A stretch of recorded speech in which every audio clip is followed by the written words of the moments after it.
Vous êtes né en 1964 et vous vous demandez si vous pouvez partir en retraite carrière longue dans les prochains mois. Regardez cette vidéo car vous êtes réellement la génération en plein dans la période des bouleversements et vous êtes peut-être déjà éligible à une carrière longue. Je vous explique quelles conditions s'appliquent à votre génération et on fait le point sur les derniers changements en vigueur en 2026. On se retrouve juste après ça.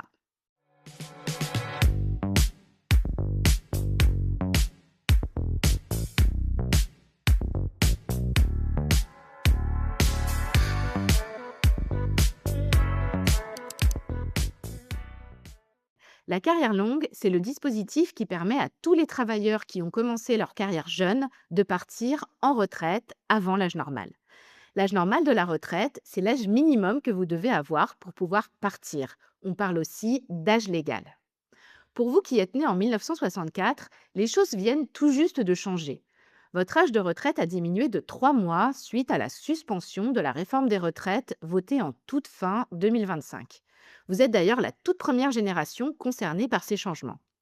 Attention cependant, les nouvelles règles s'appliquent à compter du 1er septembre prochain. Jusqu'au 31 août 2026, votre âge de retraite est fixé à 63 ans. À compter du 1er septembre 2026, vous pouvez partir en retraite dès 62 ans et 9 mois. La carrière longue vous permet donc de partir avant cet âge minimum légal. Et pour y avoir droit, vous devez remplir trois conditions. La première, c'est d'avoir commencé votre carrière jeune. La seconde, c'est de réunir un certain nombre de trimestres. Et la troisième, c'est d'avoir travaillé durant quasiment toute votre carrière. Alors l'idée de la carrière longue, c'est que plus vous avez commencé à travailler tôt et plus vous allez pouvoir partir tôt en retraite. Si vous avez commencé à travailler avant 16 ans, vous pourrez partir dès l'âge de 58 ans. Si vous avez commencé à travailler avant 18 ans, vous pourrez partir dès l'âge de 60 ans. Si vous avez commencé à travailler avant 20 ans, vous pourrez partir dès 60 ans et 6 mois. Et si vous avez commencé à travailler avant 21 ans, vous pourrez partir dès 63 ans. Alors, pour vous qui êtes né en 1964, on va tout de suite éliminer trois bornes d'âge. Les deux premières, tout d'abord, puisque vous avez au jour d'aujourd'hui, au jour où je tourne cette vidéo, déjà atteint l'âge de 60 ans et 6 mois. Donc, si vous avez commencé à travailler avant 16 ans ou avant 18 ans et que vous pouviez partir à 58 ou 60 ans, bah c'est fichu. Vous ne pouvez pas obtenir votre pension de façon rétroactive. On va aussi éliminer la dernière borne d'âge, car pour vous, le départ en retraite à 63 ans, il n'a aucun intérêt puisque c'est déjà votre âge normal de retraite. À compter, et à compter de septembre 2026, votre âge légal, il est même abaissé à 62 ans et 9 mois. Or, partir en carrière longue, c'est partir avant l'âge légal. On va donc se focaliser uniquement sur le début de carrière avant 20 ans. Alors, qu'est-ce que cela signifie en langage carrière longue, avoir commencé à travailler avant 20 ans? En fait, cela signifie avoir validé un certain nombre de trimestres à la fin de l'année de ces 20 ans. Donc, pour vous, c'est simple, vous devez avoir validé un certain nombre de trimestres à la fin de l'année 1984.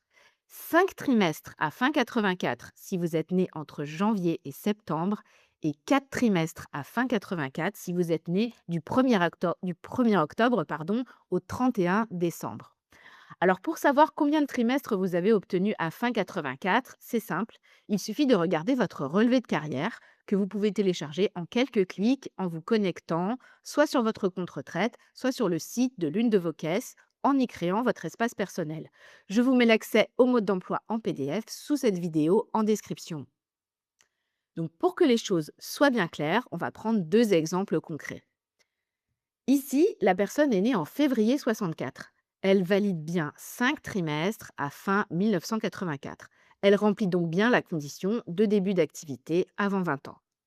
Dans ce deuxième exemple, d'une personne née en novembre 1964, il lui faut 4 trimestres avant l'année de ses 20 ans, puisqu'elle est née entre octobre et décembre. Sur son relevé, on voit qu'elle ne remplit pas la condition car elle ne valide que 3 trimestres à la fin de l'année 1984.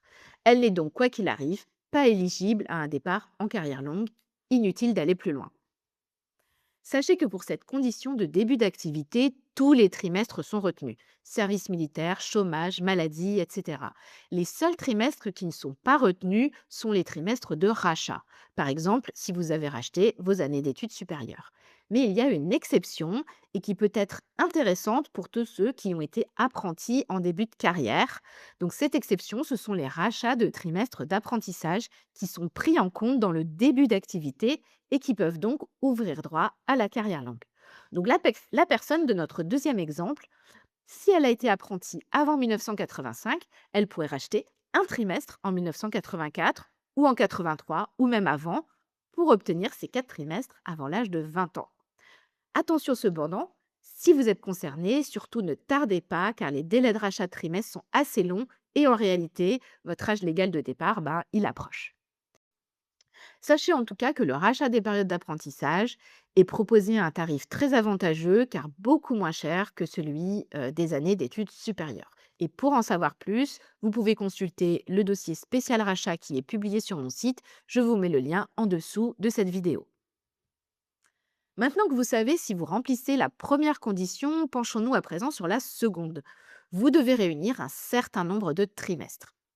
Et pour vous qui êtes né en 1964, ce nombre est de 171 trimestres si vous envisagez un départ avant le 1er septembre 2026, 170 trimestres si vous partez en retraite à compter du 1er septembre 2026.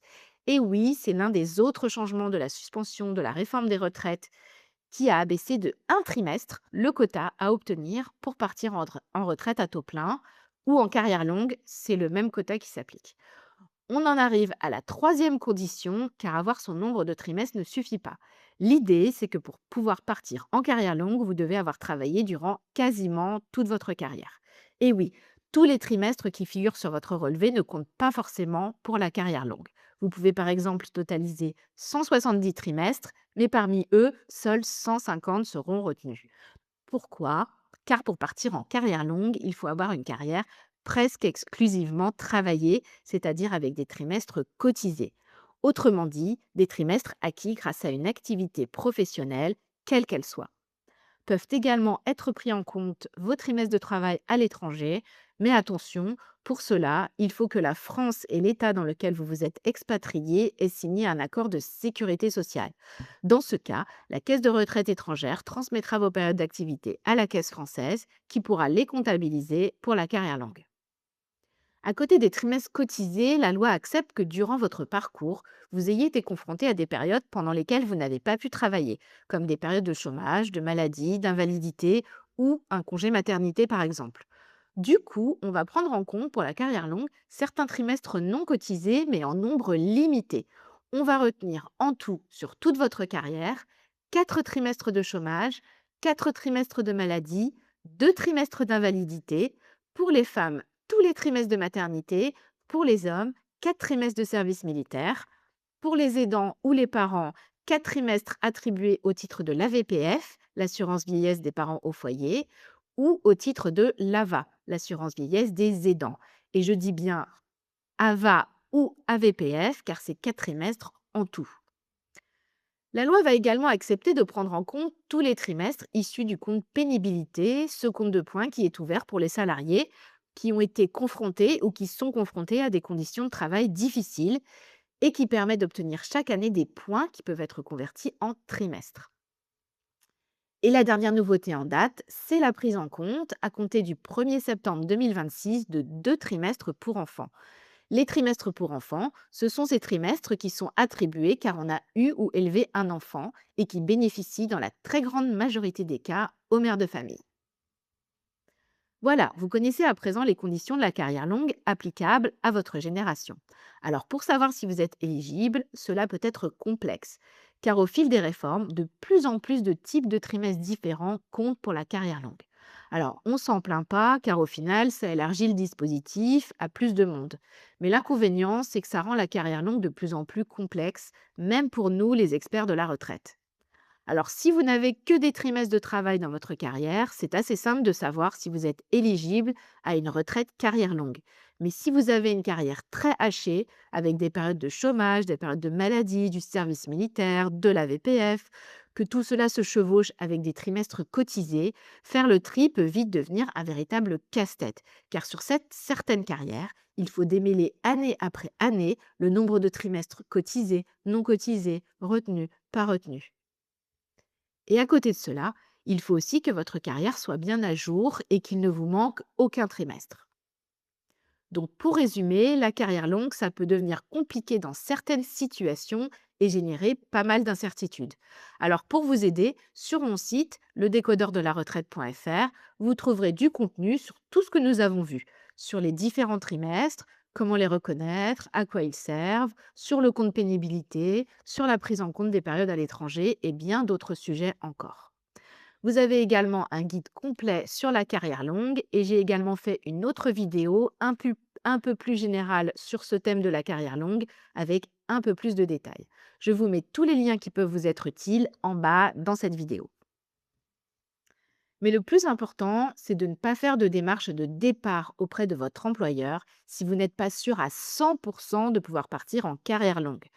Une demande de retraite, ça peut s'annuler, mais si vous avez déposé votre préavis de prise de retraite, là, ça vous engage véritablement à quitter l'entreprise.